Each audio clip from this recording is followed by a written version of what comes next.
எங்கள் வாழ்வும் எங்கள் வளமும் மங்காத தமிழென்று சங்கே முழங்கு என் தமிழ் அன்னைக்கு முதல் வணக்கம். மாணவர்கள் அனைவருக்கும் வணக்கம். நாம் இப்பொழுது பார்க்க இருப்பது தமிழ் பாட நூலில் இயல் 6 வாழ்வியல் என்ற பகுதியில் திருக்குறள் பகுதியை நாம் பார்ப்போம். திருக்குறள், திரு கூட்டல் குறள். திரு என்றால் மேன்மை, குறள் என்பது 2 அடி வெண்பா. மேன்மை பொருந்திய 2 அடி வெண்பாக்களால் ஆகிய நூலாதலின் திருக்குறள் என பெயர் பெற்றது. இதனை உலக பொதுமறை என்றும் கூறுவர். உலக பொதுமறை என்றால் என்ன? உலகில் உள்ள எல்லா நாட்டவருக்கும் எல்லா மொழியினருக்கும் எக்காலத்துக்கும் பொருந்தும்படியான பொதுவான கருத்துக்களை கூறுவதால் இந்நூல் உலக பொதுமறை என போற்றப்படுகிறது. இதனை பொய்யா மொழி என்றும் தெய்வ நூல் என்றும் முப்பால் என்றும் போற்றுவர். கடுகை துளைத்து 7 கடலை புகட்டி குறுகத் தரித்த குறள் என இடைக்காடனாரும், அணுவை துளைத்து 7 கடலை புகட்டி குறுக தரித்த குறள் என ஔவையாரும் திருக்குறளை போற்றுகின்றனர். உலகிலுள்ள எல்லா பொருள்களும் திருக்குறளில் அடங்கியுள்ளன. திருக்குறளில் இல்லாத எந்த செய்தியும் இந்த உலகத்தில் இல்லை. குறைந்த அடிகளில் நிறைந்த கருத்துக்களை தன்னகத்தே கொண்டது. எதை எதை செய்ய வேண்டும் என்று விதித்தும் எதை எதை செய்யக்கூடாது என்று விளக்கியும் செல்வது திருக்குறள். இந்த திருக்குறளை இயற்றியவர் திருவள்ளுவர். திருவள்ளுவரை பற்றிய முழுமையான கருத்துக்கள் நமக்கு எதுவும் கிடைக்கவில்லை. திருவள்ளுவர் மதுரையில் பிறந்தவர் என்றும் மயிலாப்பூரில் பிறந்தவர் என்றும் சில ஆராய்ச்சியாளர்கள் கூறுகின்றனர். இவருடைய காலம் கிமு 31 என கணக்கிடப்படுகிறது. தெய்வ புலவர், பொய்யில் புலவர், மாதானுபங்கி, நான்முகனார் என்ற வேறு சில சிறப்பு பெயர்களும் இவருக்கு உண்டு. யாமறிந்த புலவரிலே கம்பனை போல், வள்ளுவனை போல், இளங்கோவை போல் பூமிதனில் யாங்கனுமே பிறந்ததில்லை, உண்மை வெறும் புகழ்ச்சி இல்லை என்று பாரதியாரும், வள்ளுவனை பெற்றதால் பெற்றதே புகழ் வையகம் என பாரதிதாசனாம் திருவள்ளுவரை போற்றி புகழ்ந்துள்ளனர். மாணவ செல்வங்களே, நாம் இப்பொழுது நம் பாடப்பகுதிக்கு செல்வோம். நம் பாடப்பகுதி திருக்குறளில் பொருட்பாலில் தூது என்ற அதிகாரத்தில் 1 குறட்பாவும், மன்னரை சேர்ந்து ஒழுகுதல் என்ற அதிகாரத்தில் 2 குறட்பாக்களும், உட்பகை என்ற அதிகாரத்தில் 2 குறட்பாக்களும், கல்லுண்ணாமை என்ற அதிகாரத்தில் 2 குறட்பாக்களும், சூது என்ற அதிகாரத்தில் 2 குறட்பாக்களும் ஆக 9 குறட்பாக்கள் இடம்பெற்றுள்ளன. இதில் முதலில் இடம்பெற்றிருப்பது தூது என்ற அதிகாரம். இதில் முதலாவதாக தூது என்ற அதிகாரத்தை பார்ப்போம். தூது என்றால் என்ன அப்படின்னு சொன்னால், ஒருவர் ஒரு செய்தியை மற்றவரிடம் கொண்டு செலுத்துவது, அது தூது. அதாவது தூது போகிறவர்கள் ஒரு செய்தியை ஒருவரிடமிருந்து மற்றவரிடம் எடுத்து செல்லக்கூடியவர் தூதுவர். இப்போ இதற்கு கொஞ்ச காலகட்டத்திற்கு முன்பு எதை நாம் பயன்படுத்தினோம் என்றால் கடிதத்தை தூதாக பயன்படுத்தினோம். அந்த கடிதத்தை கொண்டு செல்பவர் தபால்காரர், அவர் தான் தூதுவர். இப்போ பழங்காலத்தில் இப்போ இது போன்று வசதிகள் இல்லாத காலம் அப்படி சொல்லுவோம். அப்பொழுது எப்படி இந்த செய்தியை கொண்டு செலுத்தினார் அப்படின்னா, ஒரு மன்னன் ஒரு செய்தியை வேற்று அரசனிடம் கொண்டு செல்ல வேண்டும் என்றால் ஒரு தூதுவரை பயன்படுத்தினான். அப்போ ஒரு மன்னன் ஒரு தூதுவரை பயன்படுத்தினான் என்றால் அந்த மன்னனுக்கு அந்த தூதுவன் நம்பிக்கைக்கு உரியவனாக இருத்தல் வேண்டும். அந்த மன்னன் சொல்லுகின்ற செய்தியை முழுமையாக வேற்று அரசனிடம் கொண்டு செலுத்துபவனாக இருக்க வேண்டும். அதை பற்றி தான் வள்ளுவர் தூது என்ற அதிகாரத்தில் குறிப்பிடுகின்றார். நம்முடைய திருக்குறளில் என்ன இருக்கு அப்படி சொன்னால், ஒரு தலைச்சிறந்த தூதுவன் என்பவன் எப்படி இருக்க வேண்டும்? கடன் அறிந்து காலம் கருதி இடன் அறிந்து எண்ணி உரைப்பான் தலை. கடன் அறிந்து காலம் கருதி இடன் அறிந்து எண்ணி உரைப்பான் தலை என்று வள்ளுவர் உரைக்கின்றார். உரைப்பான் தலை அப்படின்னு என்னன்னா, தலை சிறந்தவன், தலை சிறந்த தூதுவன். கடன் அறிந்து அப்படின்னா கடமையை அறிந்து, காலம் கருதி அந்த செயலை செய்வதற்கான காலத்தை அறிந்து, இடன் அறிந்து அவை செய்யத்தக்க இடத்தை அறிந்து, எண்ணினா ஆராய்ந்துன்னு அர்த்தம். அப்போ கடமையை அறிந்து, தான் செய்ய வேண்டிய கடமையை அறிந்து, தகுந்த காலத்தை அறிந்து, அதை செய்வதற்கான இடத்தையும் அறிந்து ஆராய்ந்து சொல்லக்கூடியவனே உண்மையான தூதுவன் என்று உரைக்கின்றார். கடனறிந்து காலம் கருதி இடனறிந்து எண்ணி உரைப்பான் தலை என்று ஆசிரியர் உரைக்கின்றார். அப்போ செய்ய வேண்டிய கடமைகளை காலமும் இடமும் அறிந்து செயல்பட வேண்டும். இடம் பொருள் ஏவல் அறிந்து ஒரு செயலை செய்தால் அந்த செயல் வெற்றி பெறும் அப்படிங்கிறார். அதே வள்ளுவர் இன்னொரு குறளை சொல்றாரு, ஞாலம் கருதினும் கைகூடும் காலம் கருதி இடத்தால் செய்யேன். இந்த உலகத்தை பெற வேண்டுமென்றாலும் அதை பெறலாம், எப்பொழுது என்றால் காலமும் இடமும் அறிந்து செயல்பட வேண்டும் என்று. அதை தான் இங்கே தூதுவனுக்கும் சொல்றார். ஒரு தூதுவன் காலமும் இடமும் தன் கடமையும் அறிந்து செயல்படுபவன் தான் தலைச்சிறந்த தூதுவன் என்று உரைக்கின்றார். இதில் உரைப்பான் என்ற ஒரு சொல் இடம்பெற்றிருக்கின்றது. இதை பகுபதம் அப்படின்னு சொல்லி பார்த்தோம்னா, இப்போ பகுபதம் என்பது பகுக்கக்கூடிய சொல். அது பகுபத உறுப்புகள் 6 உறுப்புகள் இருக்கின்றன. பகுதி, விகுதி, இடைநிலை, சந்தி, சாரியை, விகாரம். உரைப்பான் உரை கூட்டல் இப் கூட்டல் இப் கூட்டல் ஆன் என பிரிக்கலாம். இதில் உரை என்பது பகுதி, இப் என்பது சந்தி, இப் என்பது எதிர்கால இடைநிலை, ஆன் என்பது ஆண்பால் வினைமுற்று விகுதி. ஆண் ஆண்பால் வினைமுற்று விகுதி. இதுதான் தூது என்ற அதிகாரத்தில் ஆசிரியர் தலைச்சிறந்த தூதுவன் பற்றி உரைக்கின்றார். அடுத்ததாக மன்னரை சேர்ந்து ஒழுகுதல். அதாவது அரசனை சார்ந்து வாழக்கூடியவர்கள் அரசனிடம் எவ்வாறு நடந்து கொள்ள வேண்டும் என்ற முறை பற்றி கூறுவதுதான் மன்னரை சேர்ந்து ஒழுகுதல். இதில் 2 குறட்பாக்கள் நமக்கு இடம்பெற்றுள்ளன. அதில் முதல் குறட்பா, அகலாது அணுகாது தீக்காய்வார் போழ்க இகழ்வேந்தர் சேர்ந்து ஒழுகுவார். திரும்பி படிக்கிற சொல்லு கவனிங்க. அகலாது அணுகாது தீக்காய்வார் போழ்க இகழ்வேந்தர் சேர்ந்து ஒழுகுவார்.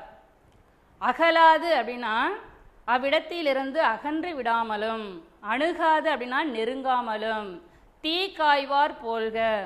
தீ காய்வார் அப்படின்னு சொன்னால் குளிர் காய்பவர்கள். இப்போ கிராமப்புறங்களில் குளிர்காலங்களில் என்ன செய்வாங்க அப்படின்னு சொன்னால், அந்த மரத்தினுடைய சருகுகளையும் குச்சிகளையும் ஒரு இடத்தில் போட்டு அதை தீ மூட்டி அனல் காய்வார்கள். அதை சுற்றி ஒரு 4 பேர் உட்காந்துருப்பாங்க. ஏன்னா தன்னுடைய உடலில் உள்ள குளிரை போக்குவதற்காகவும் உடலுக்கு மிதமான வெப்பத்தை ஏற்படுத்துவதற்காகவும் அந்த குளிர் காய்வது வழக்கமாக இருந்தது. அவரை தான் தீ காய்வார் அப்படின்னு வள்ளுவர் குறிப்பிடுகிறார். அப்படி தீ காயும் பொழுது நெருங்கி சென்றால் நெருப்பு சுடும், தன்னை சுட்டுவிடும். அதுவே அதை விட்டு அகன்று சென்றால் நமக்கு தேவையான வெப்பம் கிடைக்காது. அதனால அகலாது அணுகாது தீக்காய்வார் என்று ஆசிரியர் குறிப்பிடுகின்றார். அவரை போல அரசனை சார்ந்து வாழ்பவர்கள் எவ்வாறு இருக்க வேண்டும் என்றால், அரசனோடு நெருங்கி செல்லாமலும் அவரை விட்டு தூரத்தில் விலகி செல்லாமலும் சரியான முறையில் அரசனிடம் நடந்து கொள்ள வேண்டும் என்ற செய்தியை ஆசிரியர் குறிப்பிடுகின்றார். அப்போ தீ காய்பவர் எவ்வாறு நெருப்பின் அருகிலும் தூரமாக விலகி செல்லாமலும் இருக்கிறார்களோ அதை போல அரசனை சேர்ந்து வாழ்பவர்கள் நடந்து கொள்ள வேண்டும் என்ற செய்தியை ஆசிரியர் மிக சிறப்பாக உரைக்கின்றார். இதில் போல்க அப்படிங்கிற ஒரு சொல் இடம்பெற்றுள்ளது. அது போல் என்பது ஓம உருபு. அப்போ இந்த செய்யுளில் என்ன அணி இடம்பெற்றுள்ளது என்றால் தொழில் ஓமை அணி. தொழில் ஓமை அணி. புலவர் தாம் ஒரு பொருளை மற்றொரு பொருளுடன் தொழில் சார்ந்து ஒப்பிட்டு கூறுவதை தொழில் ஓமை அணி என்று கூறுகின்றோம். இதில் என்ன சொல்ல வராங்கன்னா, அரசனை சார்ந்து ஒழுகுபவர்கள் யாரை போல் இருக்க வேண்டும் என்றால் தீ காய்பவர்களைப் போல இருக்க வேண்டும் என்று உரைப்பதால் இது தொழில் ஓமையணி இடம்பெற்றுள்ளது. அடுத்ததாக இன்னொரு குறட்பா இடம்பெற்றுள்ளது. பழையம் என கருதி பண்பு அல்ல செய்யும் கெழு தகைமை கேடு தரும். பழையம் என கருதி பண்பு அல்ல செய்யும் கெழு தகைமை கேடு தரும் என்று உரைக்கின்றார். பழையம் என கருதி, அதாவது அரசனிடம் நெருங்கி இருக்கின்ற மக்கள் அவரை தன்னுடைய நண்பர் தானே, நமக்கு பழமையான நட்புடையவர் தானே என்று கருதி அவரிடம் பண்பு அல்லாத நெறி தவறிய செயல்களை செய்வது அவருடைய உரிமைக்கு கெடுதலை உண்டாக்கும். அதான் கெழு தகைமை கேடு தருங்கிறார். ஆகையால் இந்த மன்னரை சேர்ந்து ஒழுகுதல் என்ற அதிகாரத்தில் இந்த 2 குறட்பாக்களும் அரசரிடம் நடந்து கொள்ளுகின்ற முறைமை பற்றி தெரிவிக்கின்றது. அடுத்ததாக உட்பகை என்ற அதிகாரம். உட்பகை என்றால் என்ன அப்படின்னு சொன்னால், பகை அப்படின்னா எனக்கு தெரியும், பகை என்றால் எதிரி. அதில் நேராக எதிரியாக இருக்கும் பொழுது நம்ம அவருடைய முகம் எப்படி இருக்குது அப்படிங்கிறது நமக்கு தெரியும். கோபத்தில் இருந்தால் நம்மகிட்ட சண்டை போட வரான் அப்படிங்கிறத நம்ம தெரிந்து கொள்வோம்.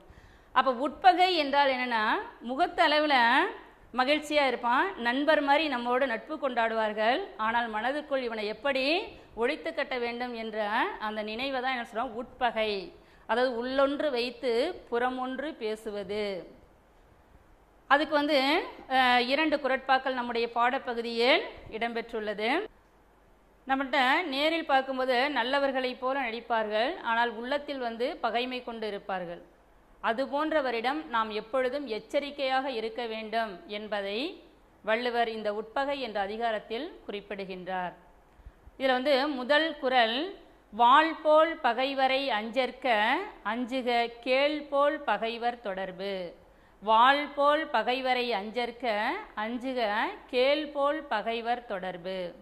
இதில் என்ன சொல்ல வர்றாரு அப்படின்னு சொன்னால், வாள் போல் வெளிப்படையாக பகை கொள்பவரை கண்டு நாம் அஞ்ச வேண்டியது இல்லை. வாளை போல் வெளிப்படையாக நம்மிடம் பகைமை கொள்பவரை கண்டால் அதற்காக நாம் அஞ்ச வேண்டுவது இல்லை. அடுத்தது அஞ்சுக அப்படிங்கிறது. எதற்கு பயப்படணும் அப்படின்னு சொன்னால், கேள் போல் பகைவர் தொடர்பு. கேள் அப்படின்னா கேளீர், உறவினர் அப்படின்னு அர்த்தம். அதாவது உறவினரை போல நட்பு கொண்டு உள்ளத்தில் பகைமை கொள்பவரை கண்டால் அவர்களை கண்டு நாம் விலகி செல்ல வேண்டும், அவர்களுடன் நட்பு கொள்ள கூடாது என்று ஆசிரியர் குறிப்பிடுகின்றார். இதை தான் வள்ளுவர் என்ன சொல்றாருன்னா, வாள் போல் பகைவரை அஞ்சற்க அஞ்சுக கேள் போல் பகைவர் தொடர்பு என்று உரைக்கின்றார்.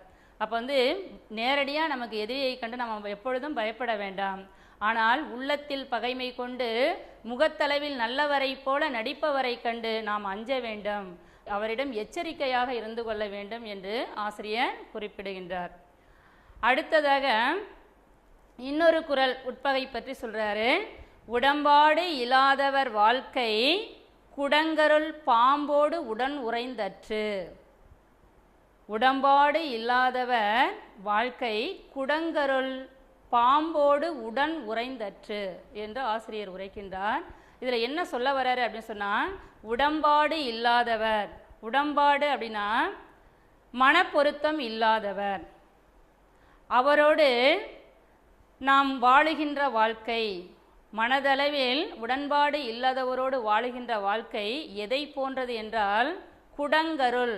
குடங்கருள் அப்படின்னா சிறு குடிசையில், பாம்போடு உடன் உறைந்தற்று. ஒரு குடிசையில் பாம்பு இருக்கின்றது, அதோடு கூடி வாழ்வதை போன்றது என்று ஆசிரியர் உரைக்கின்றார்.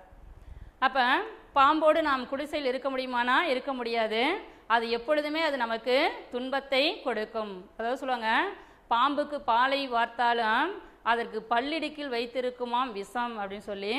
அதுபோன்று எப்படி ஒரு குடிசையில் பாம்போடு நாம் வசிக்க முடியாதோ அதை போல் மனப்பொருத்தம் இல்லாதவரோடும் நாம் சேர்ந்து இருக்க இயலாது என்ற கருத்தை ஆசிரியர் இந்த குறட்பாவில் குறிப்பிட்டுள்ளார். இதில் அற்று என்பது ஓம உருபு. இந்த ஓம உருபு வெளிப்படையாக வந்துள்ளதால் இதில் பயின்று வந்துள்ள அணி என்ன அப்படின்னு சொன்னால் ஓமை அணி. அப்போ ஓமை அணி என்பது என்ன அப்படின்னு சொன்னால், புலவர் தாம் கருத வந்த பொருளை, அதாவது சொல்ல வந்த பொருளை மற்றொரு பொருளுடன் ஒப்பிட்டு கூறுவது ஓமை அணி. உடம்பாடு இல்லாதவர் வாழ்க்கை, மனப்பொருத்தம் இல்லாதவருடைய வாழ்க்கை ஓமேயம். குடங்கருள் பாம்போடு உடன் உறைதல், அதாவது சிறு குடிசையில் பாம்புடன் கூடி வாழ்தல் என்பது உவமை. அற்று என்பது ஓம உருபு. அப்போ இதில் உவமை, உவமேயம், ஓம உருபு மூன்றும் வெளிப்படையாக வந்துள்ளதால் இதில் உவமையணி பயின்று வந்துள்ளது. இதில் வந்து இல்லாதவர் அப்படின்னு ஒரு சொல் இருக்கு. இல்லாதவர், இல்லாதவர் என்பதன் இடைக்குறை. அதனுடைய இலக்கணம் என்ன அப்படின்னு சொன்னால் இல்லாதவர் என்பதன் இடைக்குறை. அடுத்து வாழ்க்கை என்ற ஒரு சொல் இருக்கு. இதனுடைய இலக்கண குறிப்பு தொழிற்பெயர். அடுத்து வருவது கல் உண்ணாமை. கல் என்றால் மயக்கம் தரக்கூடிய ஒரு பொருள். உண்ணாமை அப்படின்னா அதை பருகுதல் கூடாது. கல் உண்ணாமை, மயக்கம் தருகின்ற அந்த கல்லை பருகுதல் கூடாது என்று வள்ளுவர் வந்து வலியுறுத்துகின்றார். இதில் வந்து முதலாக இடம்பெற்றுள்ள குறள், துஞ்சினார் செத்தாரின் வேரல்லர் எஞ்ஞான்றும் நஞ்சு உண்பார் கல் உண்பவர். துஞ்சினார் செத்தாரின் வேரல்லர் எஞ்ஞான்றும் நஞ்சு உண்பார் கல் உண்பவர். துஞ்சினார் என்றால் தூங்குபவர், செத்தார் என்றால் இறந்தவர். வேறு அல்லர், இருவரும் வேறு வேறு அல்லர் அப்படிங்கிறார். இறந்தவரும் தூங்குபவரும் வேறு அல்லர். அவ்வாறே நஞ்சு உண்பார் கல் உண்பவர். விஷம் குடிப்பவரும் கல் உண்பவரும் வேறு வேறு அல்லர் என்று ஆசிரியர் குறிப்பிடுகின்றார். அதாவது தூங்குபவரும் இறந்தவரும் சமமானவர். அதை போலவே கல் உண்பவரும் விஷம் அருந்துபவரும் ஒருவரே, சமமானவரே என்று ஆசிரியர் உரைக்கின்றார். இதில் வந்து எடுத்துக்காட்டு உவமையணி பயின்று வந்துள்ளது. அதாவது போல என்ற ஓம உருபு மறைந்து வருவது எடுத்துக்காட்டு உவமையணி. உவமை ஒரு வாக்கியமாகவும் உவமேயம் மற்றொரு வாக்கியமாகவும் அமைய இடையில் போல போன்ற என்னும் ஓம உருபுகள் மறைந்து வருவது எடுத்துக்காட்டு உவமையணி. இதில் என்ன சொல்ல வரனா, இறந்தவரும் தூங்குவரும் வேறு வேறு அல்ல, அவ்வாறே நஞ்சு உண்பவரும் கல் உண்பவரும் வேறு வேறு அல்லர் என்ற செய்தியை ஆசிரியர் குறிப்பிடுகின்றார். ஆகையால் இதில் வந்து எடுத்துக்காட்டு உவமையணி பயின்று வந்துள்ளது. அடுத்த குறள், கலித்தானை காரணம் காட்டுதல் கீழ்நீர் குளித்தானை தீ துரியற்று. இதில் என்ன சொல்ல வர்றார் அப்படின்னா, கலித்தானை அப்படின்னா கல்லுண்டு மயங்கி இருப்பவன், கல் குடித்துவிட்டு மயக்கத்தில் இருப்பவனை ஏதேனும் அறிவுரை கூறி அவனை திருத்தலாம் என்று நினைப்பது. எதை போன்றது அப்படின்னு சொன்னால் கீழ்நீர் குளித்தானை. கீழ்நீர் குளித்தான் அப்படின்னா ஆழமான நீருக்குள் மூழ்கி இருப்பவனை தீ துரியி, தீ என்றால் தீப்பந்தம், தீப்பந்தம் கொண்டு அவனை தேடுவதை போன்றது என்று ஆசிரியர் குறிப்பிடுகின்றார். வந்து கல்லுண்டு மயங்கி இருப்பவனிடம் என்ன அறிவுரை கூறினாலும் அவனை திருத்த இயலாது. ஆனால் அவரை திருத்த நினைப்பது, ஆழமான நீருக்குள் ஒருவன் மூழ்கி இருக்கின்றான், அவனை தேடுவதற்காக தீப்பந்தம் கொண்டு வெளியில் தேடினால் வெளியில் அவன் இருக்க மாட்டான். நீருக்குள் தீப்பந்தத்தை கொண்டும் செலுத்த முடியாது, கொண்டு சென்றால் அந்த தீ அணைந்துவிடும். அப்போ நீருக்குள் இருக்கின்ற ஒருவனை தீப்பந்தம் பிடித்து தேடுவது தேவையில்லாத செயல். அதை போன்றதுதான் கல்லுண்டு மயங்கி இருப்பவனிடம் ஏதேனும் காரணம் கூறி அவனை திருத்தலாம் என்று முயல்வதும் இயலாத ஒன்று. இதில் வந்து அற்று என்ற ஓம உருபு இடம்பெற்றுள்ளது. நம்ம ஏற்கனவே பார்த்தோம், ஓமையணி என்றால் ஓமை ஒரு வாக்கியம், ஓமேயம் ஒரு வாக்கியம், இடையில் போல என்னும் ஓம உருபு வெளிப்படையாக வந்தால் அது ஓமையணி என்று உரைத்தோம். அதை போல இங்கு ஓமையாக வந்திருப்பது நீரில் மூழ்கியிருக்கின்ற ஒருவனை தீப்பந்தம் கொண்டு தேடுவது. இதில் வந்து சொல்ல வந்த பொருள் என்ன அப்படின்னு சொன்னால், கல்லுண்டு கழித்திருப்பவனை அறிவுரை கூறி திருத்த நினைப்பது. அப்போ கல்லுண்டு கழித்திருப்பவனை திருத்த இயலாது என்ற கருத்தை ஆசிரியர் இந்த குறட்பாவில் குறிப்பிட்டுள்ளார். குறட்பாவில் பயின்று வந்துள்ள இலக்கண குறிப்பு அப்படின்னா, காட்டுதல் தொழிற்பெயர், துரியி சொல்லிசை அளபடை. குளித்தான் என்ற சொல்லை பிரித்தால் குளி கூட்டல் இத் கூட்டல் இத் கூட்டல் ஆண் என பிரிக்கலாம். இதில் குளி என்பது பகுதி, இத் என்பது சந்தி, இத் என்பது இறந்தகால இடைநிலை, ஆண் என்பது ஆண்பால் வினைமுற்று விகுதி. இந்த இரண்டு குறட்பாக்களில் ஆசிரியர் வந்து கல்லுண்ணாமை என்ற செய்தியை மிக சிறப்பாக குறிப்பிட்டுள்ளார். அடுத்து வருவது சூது என்ற அதிகாரம். சூது அப்படின்னா என்னென்னா சூதாட்டம், சீட்டாடுவது. அந்த சீட்டாடுவது வந்து மிக கொடிய செயல் என்று வள்ளுவர் வந்து குறிப்பிடுகின்றார். சிறுமை பல செய்து சீரழிக்கும் சூதேன் வறுமை தருவது ஒன்று இல். சிறுமை பல செய்து சீரழிக்கும் சூதேன் வறுமை தருவது ஒன்று இல் அப்படிங்கிறார். வறுமை அப்படின்னா நம்ம வறுமை என்னென்னா பசி கொடுமையை சொல்லுவோம். அதாவது மனிதனுக்கு வந்து மிக முக்கியமானது எதுனா உணவு. அந்த உணவு கிடைக்கவில்லை என்றால் அந்த நிலையை வந்து வறிய நிலை, வறுமை உடைய நிலை அப்படின்னு சொல்லுவான். அது வந்து பசிப்பிணி அப்படின்னு கூட சொல்லுவாங்க. அந்த பசிப்பிணியை காட்டிலும் கொடுமையை செய்யக்கூடியது எது அப்படின்னா சூதாட்டம் என்று வள்ளுவர் குறிப்பிடுகின்றார். சிறுமை பல செய்து அப்படின்னா ஒருவருக்கு துன்பங்கள் பலவற்றை செய்து அவனுடைய புகழையும் அழிக்கக்கூடியது சூது. அதை காட்டிலும் ஒரு மனிதனுக்கு வந்து கொடுமை தரக்கூடிய செயல் வேறொன்றும் இல்லை என்று ஆசிரியர் இந்த குறட்பாவில் குறிப்பிடுகின்றார். சிறுமை அப்படின்னா துன்பமான செயல்கள். சிறுமை பல செய்து சீரழிக்கும் என்றால் பல துன்பங்களை செய்து நம்முடைய புகழையும் அழிக்கின்ற ஒரு செயல் என்பது சூதாட்டம். அந்த சூதாட்டத்தை விட வறுமையான மனிதனுக்கு துன்பம் தரக்கூடிய செயல் வேறொன்றும் இல்லை என்று ஆசிரியர் வந்து இதில் உரைக்கின்றார். அடுத்ததாக இன்னொரு குறள் இருக்கு. பழகிய செல்வமும் பண்பும் கெடுக்கும் கழகத்து காலை புகின். பழகிய செல்வமும் பண்பும் கெடுக்கும் கழகத்து காலை புகின் என்று ஆசிரியர் உரைக்கின்றார். இதில் வந்து மாணவர்களே, கழகம் என்றால் பழங்காலத்தில் வந்து சூதாட்ட களத்தை தான் குறித்தது. சூதாட்ட களத்துக்கு பேரே கழகம் என்று பெயர். ஆனால் இன்று வந்து நம்ம கழகம் என்று எதனை குறிக்கின்றோம்? மக்கள் கூட்டத்தை கழகம் அப்படின்னு சொல்கிறோம். இப்போ வந்து பெற்றோர் ஆசிரியர் கழகம், அதுபோல் நூற்பதிப்பு கழகம், தமிழ்நாடு பாடநூல் பதிப்பு கழகம், பல்கலைக்கழகம். இது எல்லாம் என்னென்னா மக்கள் கூடுகின்ற அந்த பொதுவான இடத்தை கழகம் என்ற சொல்லில் நாம் வந்து பயன்படுத்துகின்றோம். ஆனால் இது வள்ளுவருடைய காலத்திலோ அல்லது பழங்காலத்தில் சங்க காலத்திலோ அந்த கழகம் என்பது சூதாட்டத்திற்கே உரிய இடமாக அது கருதப்பட்டது. இப்போ இதில் என்ன சொல்ல வரேன்னா, கழகத்து காலை புகின். அந்த கழகத்தை விட்டு, அதாவது சூதாட்ட களத்திலேயே எப்பொழுதும் முழு மூச்சாக இருக்கின்ற ஒருவன் அவனுடைய வாழ்க்கை என்ன ஆகும் அப்படி சொன்னால், பழகிய செல்வமும் பண்பும் கெடுக்கும். பழகிய செல்வம் அப்படின்னா அவன் சிறு வயதிலிருந்தே பரம்பரையாக இருக்கின்ற செல்வம், இளம் பிராயம் முதல் பரம்பரையாக அவனுடைய இல்லத்தில் இருக்கின்ற செல்வமும் அவனுடைய பண்பும் நல்ல பண்புகளையும் அது கெடுத்துவிடும். ஆகையால் ஒருவன் எவ்வளவுதான் செல்வந்தனாக இருந்தால் கூட அந்த சூதாட்டத்தில் ஈடுபடுவானே ஆனால் அவனுடைய மொத்த செல்வத்தையும் அது அழித்துவிடும்.